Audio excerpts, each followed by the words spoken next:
Rail Balticast on 10 aastaid räägitud, seda on 10 aastaid ehitatud ja sinna on 10 miljoneid eurosid maetud, aga justkui valmis ei kipu see saama. Võib-olla on siis lootus kiireke, et tänases päevas, kui vähemasti sai allkirjastatud selle uhke reisiterminali väljaehitamine.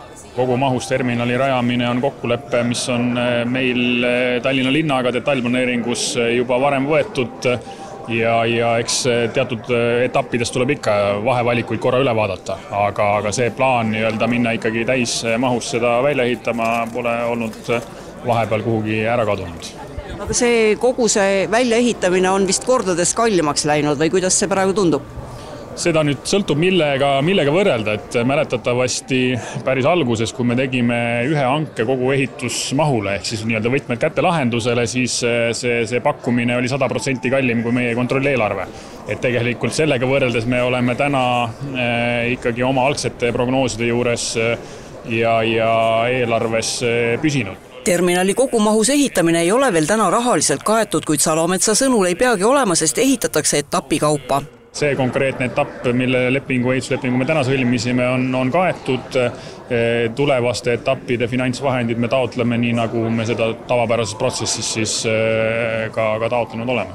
Terminali ehitus algab käesoleva aasta novembris, hoone üleandmine tellijale on kavandatud 2028. aasta oktoobrisse.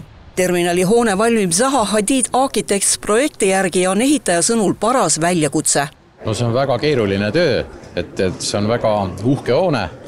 Ta on väga keeruline hoone nii arhitektuurselt, konstruktiivselt kui ka tööd organiseerimise seisukohalt on see keeruline objekt ja see on väga suur väljakutse. No siin alles hiljaaegu räägiti, et raha on päris palju puudu, et kas olete ehitajana sunnitud ka näiteks mingeid materjale odavamate vastu välja vahetama? Praeguste teadmiste kohaselt küll mitte. Leping on sõlmitud, lepingu rahaline maht on circa 85 miljonit eurot ja selline oli ka meie pakkumine. Hoone kerkib risti üle Suur-Sõjamäe tänava, Rail Baltica trassi ja Eesti Raudtee idasuunalise raudteetaristu ulatudes kuni 20 meetri kõrgusele ehk on umbes 6-korruselise maja mõõtu ja pikendab kesklinna kuni Ülemiste linnakuni.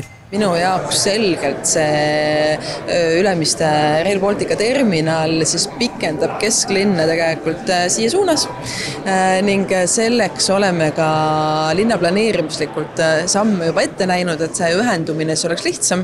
Näiteks ka Peterburi tee projekt näeb siis ette siinkohal selle ületamiseks sellise jalakäija sõbraliku lahenduse ning küsimus on kindlasti, et kuidas me siit edasi ka Tartu maantee ja kõigi nende muude ühenduste loomisega läheme.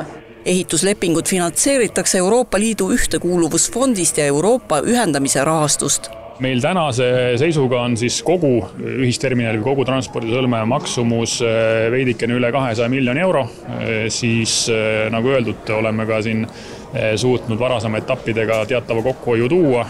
Püsime selle eelarve piires ja siis need paar pisemat etappi, mis on veel jäänud, nende tulemused saame järgmise aasta alguses kätte, et siis me näeme, et kuhu see lõplik eelarve maksumus jääb.